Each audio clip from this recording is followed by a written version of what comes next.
Hello everyone, and welcome to another edition of the Football Huddle. Jace, LeJeune, your host as always, and I just finished doing a Chase with Jace show talking about the LSU Fighting Tigers. So since I've talked about for 30 minutes straight, I'm going to let these guys actually carry the show a little bit and talk. But before we go into what's going on pretty much around the country here at Gridiron Football USA, that's why it's GridironFootballUSA.com, we have to thank a couple of our sponsors. So if you live in the state of Mississippi and you want more information on how you want to get involved with something like the Mississippi State Guard, right? Well, go to their website. Go to www.msstateguard.org. That, again, is msstateguard.org. And then, speaking of football, speaking of teams, speaking of just sports in general, if you want some apparel, some team gear, or drip, just go to www.ultimateapparel.com.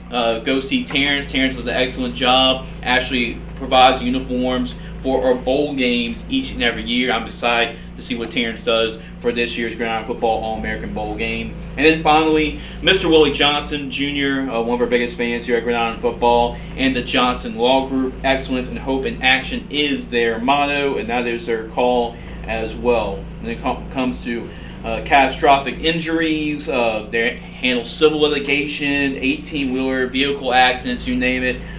You get in that predicament, and any of those type of predicaments, call Mr. Willie Johnson Jr. and the Johnson Law Group as they have your back. Give them a call at 225-717-7070. And without them, we can't have shows like this. So I appreciate the football, all these guys for sponsoring the Football Hub. Now we're going to go into it. Yeah, a lot more people than last time. As give a shout out to our cameraman, Connor Pedersen. He was actually the guy in front. There you go. There you see a wave to the camera, Connor. So me and him were actually the only two up here talking. So he's going to decide to go behind the camera this time. But we have our more usual routine here at the Football Huddle. And I'm going to make sure these guys are on their toes because I'm going to call each of them randomly to make sure that they're actually paying attention. So I'm going to go with Charlie here first, talking about what's going on. And I guess everything's bigger in Texas, right? So might as well start in the state of Texas. It is everything. Everything is bigger in Texas. My name is Charlie Baker. I'm the beat writer for the Dallas-Fort Worth Metroplex and also a little bit of East Texas. Jace, today I'm going to talk about 5 kids that represent the great state of Texas. First off, in the Metroplex, a kid named Ashton Williams. He's from Byron Nelson High School, located in Trophy Club, Texas. He's kind of a hybrid defensive juggernaut almost. So you got a linebacker, safety type player. First team All-District, led the team in tackles.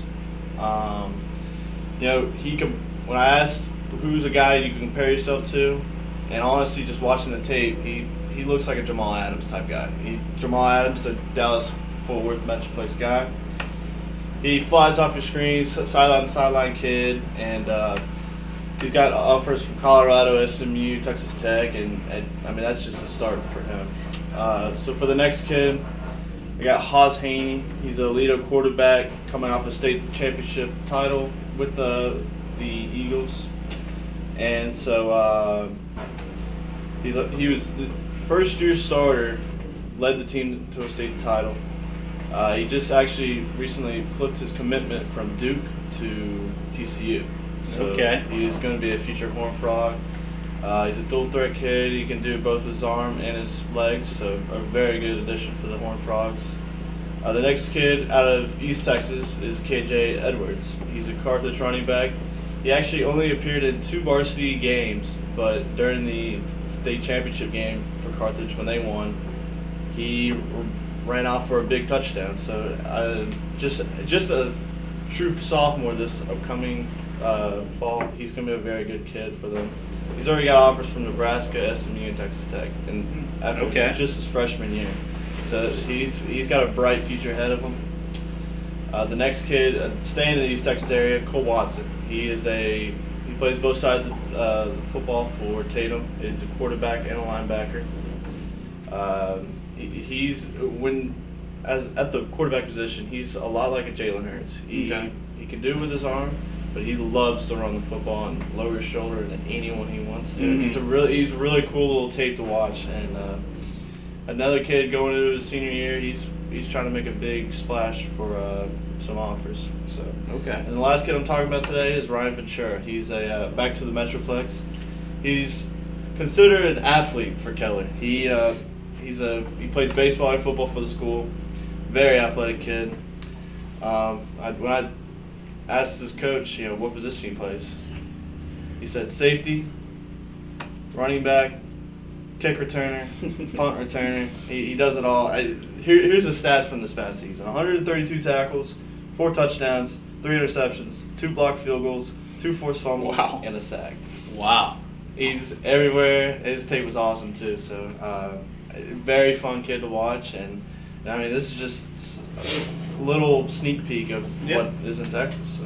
Yeah, that's a lot going on, and I'm sure he probably handles the water and drives the bus. Yeah. I mean, might as well when you carries the baseball team. Everything. He does everything. So, and those are some really good spotlights. And you talk about some players individually, and I saw the article we wrote about Hawes as well, the quarterback that just committed to TCU. But for all your content here at Gridiron Football, where they should go to? GridironFootballUSA.com. Yep, and you can see it above me, you can see it below me, so there's no excuse why you can miss the website, GridironFootballUSA.com. So that gives a sneak peek into Texas, and might as well stay in the state of Texas. So and John's shaking his head, but John as well. I know you cover a different area of Texas, right. But I know Charlie talked about specific players, but what you got cooking here in the state of Texas? Yeah, so my name is John Ford White, and I cover Central Texas, East Texas, and honestly kind of just expanded into West Texas. Today I'm going to be talking about 2 schools from the El Paso area. El Paso is not really a town you think of in Texas that has good football, but they're very sneaky good, and it's getting really tougher in that area. So the first school I want to talk about is the Pebble Hill Spartans. Last year they went 10-2. They beat Odessa Permian in the first round of playoffs, which, if you know anything about Odessa Permian, that's Friday Night Lights Movies. right there. Movie, right. Book, TV show. Yep. That's a town right there. They are led by Coach Mark Torres. They run base 1 running back spread on offense. Just a simple offense right there. And on defense, they run an even front type of defense, but they are very versatile. They just adjust every year. They like to run very multiple types of defenses to keep their opponents on their heels. And I want to highlight 2 guys right there. Their quarterback Gail Ochoa. He has a UTEP offer, so Okay. Local school offer. He got 24 touchdown passing, 2,000 yards, 9 rushing touchdowns, and he's only getting better. And he's a guy that he's a quarterback that you want right there. Very smart, can make all the throws, great leader. And Marcus Torres, the slot receiver and Coach Mark Torres' son, recently did an article on him. Saw that. Yep. He's a very smart kid. He had 44 receptions last year, 718 yards, 9 total touchdowns. He has a 4.33 shuttle time and a 31-inch vertical, so pretty good numbers for a slot receiver, and he's a good returner as well. So you're not only getting him as a receiver, you're getting him as a returner to help out your team. And then now shift over to another school in El Paso, Texas, the Franklin Cougars. They went 6-5 last year. They are led by Coach Darren Walker. His 16th season there, so he's been there for a long time. They jumped up every year, and now they're at the 6A level, and they're starting to find a success in the 6A level. On offense, they like to run a 10 personnel type of offense, but they also like switching up to 22, 31. Really just very versatile, multiple type of offense. On defense, they like to run a 3-4, multiple up front. They like to switch a lot from even to odd fronts. Mainly just who they play is just how they'll run their defense. And there are 3 guys that I want to highlight in it. Their quarterback Shea Smith. He has a good amount of offers from schools like Houston, SMU, Texas Tech, North Texas. A lot of Texas schools have offered this kid. He actually recently competed in the Elite 11 camp down in Austin, so he's been getting a lot of looks at right now. And I mean, he had 42 total touchdowns last year, over 2,000 yards. Just very, very dual threat type of kid right there. And then these are two brothers that I want to highlight. Jordan Morales, he's a 3-year starter at running back. He has a 4.59 40 speed, 10.75 100-yard dash. So he runs track as well. 910 rushing yards, 10 touchdowns, 16 receptions. Really a 3-down back for this team. Can play a receiver as well. And then his younger brother Justin. He is the first freshman to start for Coach Walker in 16 years. Wow. And he started at left tackle and was actually was first team all district in 6A. That's impressive. In Texas at left tackle. So, this kid has a bright future coming up for him. So. Yeah, definitely. It kind of reminds me of what Will Campbell did a little bit this year, starting left tackle with SEC. Kind of doing that in 6A in Texas. That's pretty impressive. Yeah. So, John, as far as like all your articles and everything that you posted, some great content here. Where did you go to? You can go to gridironfootballusa.com. And making sure it's gridironfootballusa.com. You want to take a look at the banner to make sure? I don't need to this time. I don't need to this time. I'm confident. So.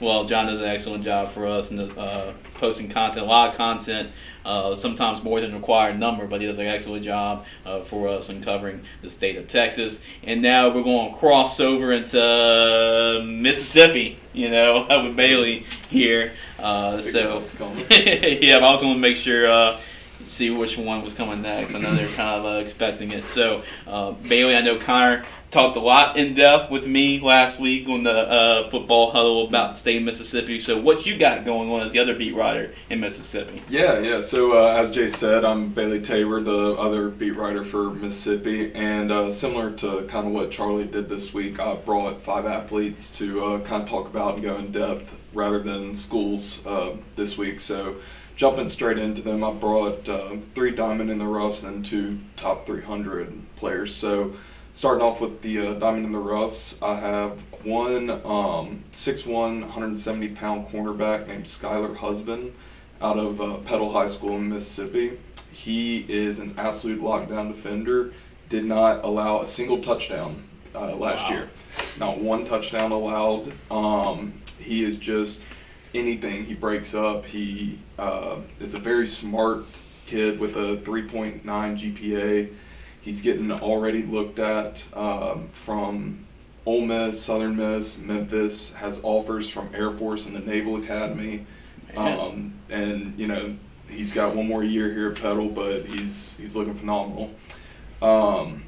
Moving to kind of bigger guy down in Madison, Mississippi, Joe Corey. He is a 6'1", 285-pound lineman, center to be exact. He is just everything you want out of interior lineman. He possesses just absolute dominant strength with a 345-pound bench press, a 715-pound squat max, and I think he said 615 clean. Wow. So, the kid's got it all in the weight room. He really can do it all. And he looks up to Jason Kelsey and Jeff Saturday for 2 centers in the league that he really likes. So once again, he's going to be phenomenal and somebody to look forward to coming up. So moving on from there, we have Xavion Lowry. He is a lineman at West Point High School in Mississippi, 6'3.5", 285 pounds. He is an interior D lineman. Real smart kid that is just absolute brutal in the inside. He can get through any offensive line that you put in his way. He's going to be a household name for sure. He's this big kid. He's got interest already from teams like Mississippi State, Texas A&M, Auburn, Memphis, Ole Miss. Just a lot of good schools so far. So he is in the class of 24, and we'll have one more season at West Point. So kind of now moving to the top 300s, I wrote about Caleb Cunningham. He is in the class of 25. He was actually initially top 10 in the nation. He's a big recruit. Yeah. He is massive recruit out of Choctaw County High School in Mississippi. He is 6'3", 185 pounds. This guy can catch anything. You you hear about these big name wide receivers coming in from a young age, and he is one of them. He's going to be up there with Justin Jefferson and all of them. He already has offers from LSU, Georgia, Miami, Ole Miss, Mississippi State, Oregon, Tennessee, South Carolina. I mean, the list goes on and on. Yeah. He's great at 50-50 jump balls. He has excellent hands, and it's really going to be exciting to see what he can do. Lastly, I have a running back, Daniel Hill, 6'1", 220 pounds. He is just a big brawler of a running back. He can run over anybody, and he loves doing it. You watch his film, it's almost like he directs himself towards people just to take them out. This guy's also top 300 athlete with offers from South Carolina, Arkansas, Auburn, LSU, Florida State, once again, you name it, Texas. He's played since freshman year, and now he's going into his senior year, so he'll have one more season at Meridian High School.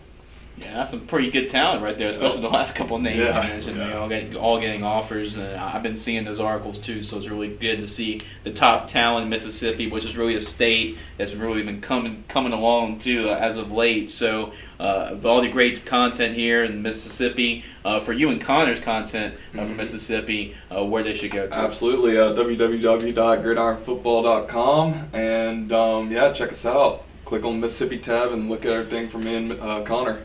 Yep. GridironFootballUSA.com, and then appreciate Bailey for all he's done for us here at Gridiron Football. Does an excellent job of putting a lot of great content for Mississippi. And I did this on purpose, leaving Nick for last because he won't go first. So, I like to play with people and, make it tough for him. So, of course, in my twisted thinking ways, I'm going to let Nick go last. And I'm going to let him go last because he has to represent the best state for last, which is Louisiana. Yeah, absolutely. So, as Jace said, I am Nick Mautone. I am the Gridiron writer for South Louisiana.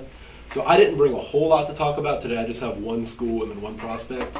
But I'd like to start it off by talking about the Grand Lake High School Hornets down in Cameron Parish. Really small school in a really rural parish. They were actually 1A up until last year, 2022, and they just recently moved up to 2A. They're Division IV, and they're led by fourth-year head coach Jeff Wainwright, who coached at a number of 5A schools in southwest Louisiana, but he wanted to come home because he's from Cameron Parish, wanted to come home and kind of take control of a struggling program down there. They went, in the previous 10 years before he got there, they went 14-50, and he's turned that team around, going 35-12 since he took over in 2019. Including a runner-up finish and state championship appearance in 2020 at the 1A level. So we really had a pretty long conversation a while ago about the triple option offense. That's what they run down there. And Coach Wainwright told me he feels as though they don't really have a ton of talent on paper, and he needs to find other ways to beat teams. So he uses his triple option offense, which he's been coaching and practicing for over 20 years, to try and catch opponents off guard who really don't know how to defend it, because it's really not run a whole lot in high school football, at least around here that I'm aware of. Right. So yeah, he certainly has really turned this struggling program around. He's got probably about 70% of his games he's won since he took over. So really good upcoming program. Like I said, recently moved up to 2A and already winning. They went 9-3 last year in their first year in 2A. Yeah, they had a pretty good run. They lost to Oak Grove. That was that state championship they lost to. So they did. Yeah. They did. Certainly on the come up, that program.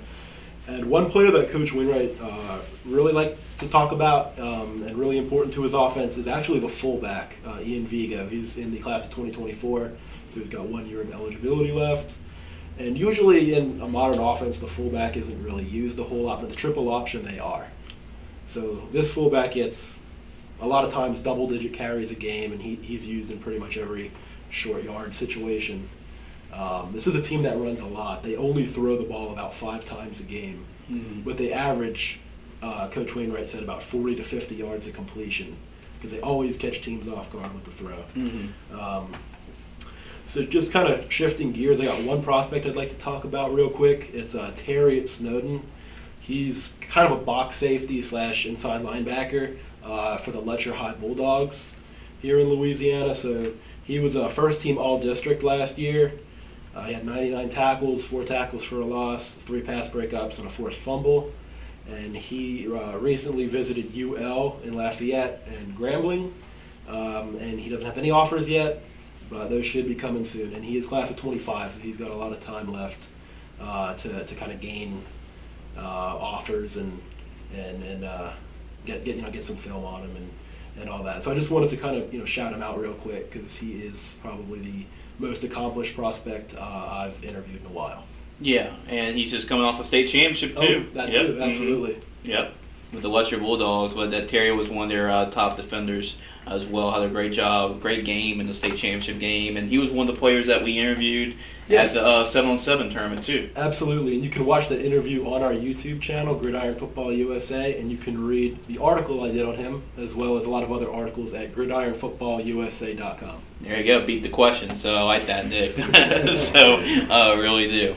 So, and speaking of Louisiana, I mean, I try to cover as much Louisiana as I possibly can. I know I'm doing double duty with LSU, but we just did a big school spotlight on Catholic High, so make sure you go and check that out. We actually mentioned a couple of players that have been invited to our bowl game too from Catholic High, a prestigious program in South Louisiana. Nick was even there with me when we went over there, and a lot of these beat writers are actually going to be with me next week as we'll be making a little bit of a tour through South Louisiana as we're actually going to be inviting players to the bowl game coming up. So after this last camp this week, we're going to do a lot of school visits and a lot of surprises coming up to a lot of players as we're going to be inviting them to the bowl game starting next week. But this week, have to mention, is a big week for us because it's going to be our final elite camp before spring football starts. Because spring football, I know it starts, I think, the last week of April for Louisiana for sure. So this is the last opportunity for a lot of players to sharpen their skills, get in football mode, and while getting promoted by Gridiron Football too, because you'll definitely get a lot of promotion from Gridiron Football if you go to our camp. This Saturday, me and Andy did a whole video about it, so you can find that on the YouTube channel and Instagram too. But for more information, go to gridironfootballusa.com. Be there if you're a player that's from 7th grade to as an upcoming senior. So if you're from 7th grade to 12th grade, it's a great opportunity, a great chance to get coached up by some really good coaches, and same time get on Gridiron Football's radar. So our beat writers can actually write about you. So you want to get written about, you want to get exposure, go to our camp this Saturday at Rayville. You're actually going to be seeing a couple of us on Saturday too. So it's going to be a great opportunity as well to meet those guys. But really great job, guys, coming on the football huddle. This is kind of a weird day. Not really expected to do it today, but we got to make the trip up to Rayville for the camp on Friday. So this will be actually up Friday, but we're actually taping this Wednesday. So in case you're all wondering what the situation was. Really excited. If you haven't registered already, make sure to go to gridironfootballusa.com. Go to the top tab where it says Elite Camps. You're going to see a picture of Rayville, describing the Rayville camp. Just click that picture, and it's going to lead to a job form, and you fill out that form. And that's $50 if you fill out prior to that day. If you decide not to fill out the registration form and decide to come the day of, it's going to be $75. So just for y'all to know. But we would love to see y'all at Rayville, the last opportunity, the last camp for sure that we know of for Gridiron Football. Well, guys, been a great honor having y'all on here. Y'all doing an excellent job. You're doing better and better each and every week when we do this. And make sure to keep up with all these guys and what they're posting, whether it's for Louisiana, Texas, Mississippi. We even have Alabama too. So we have 2 beat writers as well from Alabama. So make sure to catch up with everything they're doing at gridironfootballusa.com. If you're a player, well, hopefully you'll join us on Saturday at Rayville High School. And if not, well, it's your loss because it's a great opportunity to get yourself on Gridiron Football's radar. Next week, we'll be back to normal as well. We'll have another episode of the Chase with Jace on Wednesday, and we'll have another episode of the Football Huddle on Friday. So for Nick, for For Charlie, for Bailey, for John, for Connor, who's working their camera here today, I'm Jace LeJeune. Hope you have a good football week, and we'll see y'all next week on the Football Huddle.